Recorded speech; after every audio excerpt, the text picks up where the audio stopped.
اعوذ باللہ من الشیطان الرجیم بسم اللہ الرحمن الرحیم اللہم صلی علی محمد و آل محمد۔ میرے تمام سننے اور دیکھنے والے مومنین اور مومنات کو میری طرف سے میرے چینل ناطق قرآن کی جانب سے السلام علیکم۔ جناب سرور کائنات حضرت محمد مصطفیٰ صلی اللہ علیہ وسلم کا ارشاد گرامی ہے کہ تم میں سے بہترین شخص وہ ہے جو قرآن سیکھتا ہے اور دوسروں کو سکھاتا ہے۔ قرآن مجید کے حوالے سے، قرآن مجید کی تلاوت کے حوالے سے بہت زیادہ معصومین علیہ السلام کی احادیث وارد ہوئی ہیں۔ جب ان احادیث کا مطالعہ کیا جاتا ہے تو پتہ چلتا ہے کہ قرآن مجید کے 4 حقوق ہر مومن کے ذمے ہیں۔ وہ 4 حقوق کون سے ہیں؟ پہلا حق قرآن کا یہ ہے کہ اس کی تلاوت کی جائے۔ دوسرا حق جو بنتا ہے اس کو تفہیم قرآن کہا جاتا ہے، یعنی کہ قرآن مجید کی سمجھ بوجھ حاصل کرنا۔ تیسرا حق جو قرآن مجید کا ہے، جو روایات میں ملتا ہے، وہ اس قرآن پر عمل کرنے کا۔ اور چوتھا حق قرآن مجید کا جو ہر مومن کے ذمہ ہے، وہ تبلیغ قرآن مجید ہے کہ جو فرمان پڑے ہیں، جو حکم دیکھے ہیں، اس کی تبلیغ کی جائے۔ اب یہ چاروں سلسلے جو ہیں آپس میں جڑے ہوئے ہیں۔ جب تک قرآن کی تلاوت نہیں کریں گے، تفہیم قرآن کیسے ہوگی؟ جب تک تفہیم قرآن نہیں ہوگی، قرآن کی تلاوت کا مزہ کیسے آئے گا؟ جب تک تفہیم قرآن اور تلاوت قرآن نہ ہوگی تو عمل قرآن کیسے ہو سکتا ہے؟ قرآن پر عمل کیسے کر سکتے ہیں؟ اور جو شخص قرآن پر خود عمل نہیں کرتا وہ تبلیغ قرآن مجید کیسے کر سکتا ہے؟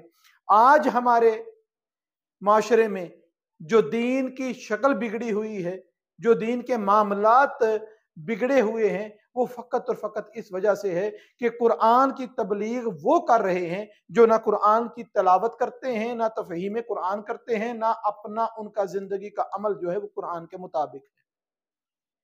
جناب سرور کائنات حضرت محمد مصطفیٰ صلی اللہ علیہ وسلم کا ارشاد گرامی ہے کہ بروز محشر قرآن مجید میری امت کا شکوہ کرے گا بارگاہ رب العزت میں۔ اب تصور کیا جائے کہ نبی وہ جو تمام نبیوں کا سردار ہے، کتاب وہ جو تمام کتابوں کی سردار ہے، اور امت وہ جو تمام امتوں سے افضل ہے۔ اب اس افضل امت کا شکایت کرے سب سے افضل کتاب، تو کیا معاملہ وہاں پر ہوگا؟ میں تو کہوں گا تمام شیعان علی ابن ابی طالب علیہ السلام سے کہ وہ منظر اپنی سوچوں میں اگر رکھیں کہ جب قرآن شکوہ کر رہا ہوگا میرا کہ میں نے قرآن کی تلاوت نہیں کی، میں نے تفہیم قرآن نہیں کی، میں نے قرآن پر عمل نہیں کیا، میں نے قرآن کی تبلیغ نہیں کی، جب قرآن میری شکایت کرے گا، ایک طرف قرآن ہوگا، ایک طرف علی وجدان ہوگا، اور سینٹر میں جناب امیر المومنین ناطق قرآن علیہ السلام موجود ہوں گے، اور جب وہ فیصلہ کرنے والے ہوں گے تو آپ اپنے دل پر ہاتھ رکھ کے بتائیں، جب قرآن میری شکایت کرے گا تو ناطق قرآن کس کا ساتھ دیں گے؟ ان کا ووٹ کن کے حق میں ہوگا؟ آپ سب کا بھی دل یہی گواہی دے گا جو اس وقت میرا دل گواہی دیتا ہے کہ جناب سرور کائنات نے فرمایا القرآن مع علی و علی مع القرآن، کہ قرآن علی کے ساتھ ہے اور علی قرآن کے ساتھ ہے، یہ جدا ہو ہی نہیں سکتے۔ کبھی بھی جناب امیر علیہ السلام قرآن کے معاملے میں میرے حق میں ووٹ نہیں دیں گے، ہمیشہ قرآن کے حق میں ووٹ دیں گے۔ اور جس مؤمن کے لیے علی کی ضمانت ختم ہو جائے، علی کا ووٹ اس کے ہاتھ سے نکل کے چلا جائے، قیامت والے دن اس کے پلے کیا رہ جائے گا؟ قرآن مجید کی زیارت کرنے کا بھی ثواب ہے، قرآن مجید کی تلاوت کرنے کا بھی ثواب ہے، مگر قرآن مجید کو سمجھ کر عمل کرنا اور دوسروں کو تبلیغ کرنا، یہ جو میں نے حدیث سرنامہ کلام میں بیان کی ہے کہ بہترین شخص وہ ہے جو قرآن سیکھے، یعنی تلاوت قرآن کرے، یعنی تفہیم قرآن کرے، اور دوسروں کو سکھائے، یعنی خود عمل کرتا ہو اور دوسروں کو تبلیغ کرے۔ جناب سرور کائنات کے جو خیر البشر ہیں، وہ اگر کسی کو خیر بشر کہتے ہیں تو فقط وہ ہے جو قرآن سیکھتا بھی ہے، قرآن سکھاتا بھی ہے۔ قرآن کے بارے میں روایات میں ملتا ہے کہ قرآن تنہا ہونے کا شکوہ کرے گا کہ مجھے لوگوں نے چھوڑ دیا، میں تنہا رہ گیا۔ کیوں؟ کیوں یہ ہم نے اپنی ذمہ داریوں کو بھلا دیا، ہم نے قرآن کے ساتھ جو نسبت تھی، قرآن کے ساتھ جو لگاؤ تھا۔ یاد رکھا جائے کہ جناب سرور کائنات حضرت محمد مصطفیٰ صلی اللہ علیہ وسلم نے جو حدیث ثقلین بیان کی ہے، اس کے اندر فقط اپنی اہل بیت کی عطرت کا معاملہ نہیں، قرآن کے ساتھ بھی تمسک رکھنے کا معاملہ جناب سرور کائنات نے بیان کیا تھا۔ جو لوگ فقط اور فقط تلاوت قرآن پڑھتے ہیں اور جناب سرور کائنات کی اہل بیت کا حق ادا نہیں کرتے تو جناب سرور کائنات ان سے راضی کبھی نہیں ہو سکتے۔ اور اسی طریقے سے جو لوگ فقط دامن آل محمد علیہ السلام سے جڑے ہیں اور قرآن کو نہیں دیکھتے تو یاد رکھیں ان کو بھی جناب سرور کائنات کی شفاعت نہیں نصیب ہوگی۔ جناب سرور کائنات بحکم پروردگار اس دنیا سے جب ظاہری طور پہ پردہ کیا، ہمیں بہت محبت ہے جناب سرور کائنات سے، ہم جان نثار کرتے ہیں، مرحبا کے نعرے لگاتے ہیں، ہم جناب سرور کائنات پر اپنے ماں باپ قربان کرنے کے لیے تیار ہیں۔ اب وہ سامنے موجود نہیں ہیں، مگر وہ کلام جو جناب سرور کائنات ہمیں دے کر گئے ہیں وہ تو ہم میں موجود ہے۔ ہم نے کتنا حق ادا کیا ہے تلاوت قرآن کا، ہم نے کتنا حق ادا کیا ہے قرآن مجید کو پڑھ کر سمجھ کر پڑھنے کا۔ یہ دونوں چیزیں دے کر گئے جناب سرور کائنات۔ اور آج کے اس دور میں، میرے اس زمانے میں، یہ دو چیزیں کون سی ہیں؟ ایک قرآن تو وہ جو جناب سرور کائنات دے کر گئے، اور دوسری عطرت، جو عطرت اب پہنچی ہے ہمارے زمانے کے امام عصر اجل اللہ تعالی فرج شریف، کہ دونوں چیزیں جناب سرور کائنات ہمیں دے کر گئے ہیں۔ ہمیں بڑا انتظار ہے امام زمانہ کا، ہر نماز کے بعد دعا کرتے ہیں، دن چڑھتا ہے مولا کو سلام کرتے ہیں، رات ہوتی ہے مولا سے دعائیں مانگتے ہیں کہ مولا آپ کا ظہور ہو جائے، ہم آپ کا ساتھ دیں گے۔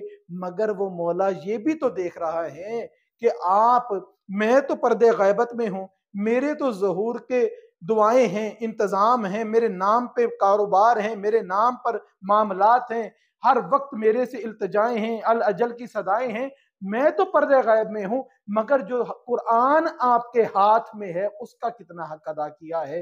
اور صحیح معنوں میں بتا دوں کہ تمام مومنین یاد رکھیں کہ وہ جو قرآن کے ساتھ ہم کر رہے ہیں، جب وقت کا امام آئے گا تو اس کے ساتھ بھی ایسا ہی کریں گے جتنا قرآن کا حق ادا کر رہے ہیں۔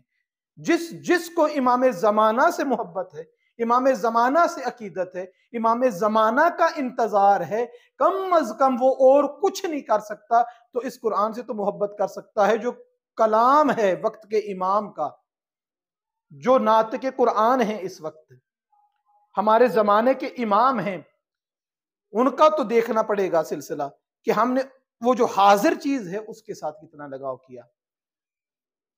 مولا امیر المومنین علی بن ابی طالب علیہ السلام کے ایک صحابی وہ گزر رہے تھے اور ایک گھر سے تلاوت قرآن کی آواز آئی، اور اس قدر خوبصورت طریقے سے تلاوت کی جا رہی تھی کہ جو جناب امیر کے صحابی تھے وہ کھڑے ہو گئے اور تلاوت کو غور سے سننے لگے۔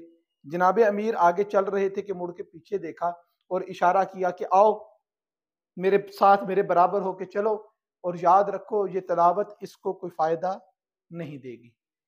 اب یہ چل پڑے، اب بڑا تجسس ہوا، اتنی قرت، اتنی پیاری تلاوت، اتنا پیارا لحن، لیکن جناب امیر نے یہ کیسے بات کر دی؟ اب جناب امیر جیسے ہی مسجد میں انٹر ہوئے، نماز شروع کی، یہ واپس شخص آ گیا اس جستجو میں جناب امیر کے اس فرمان کے کہ وجہ کیا ہے۔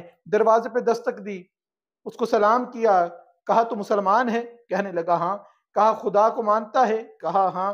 کہا رسول خدا کی نبوت کا اقرار کرتا ہے؟ کہا ہاں، میں جناب سرور کائنات کا امتی ہوں۔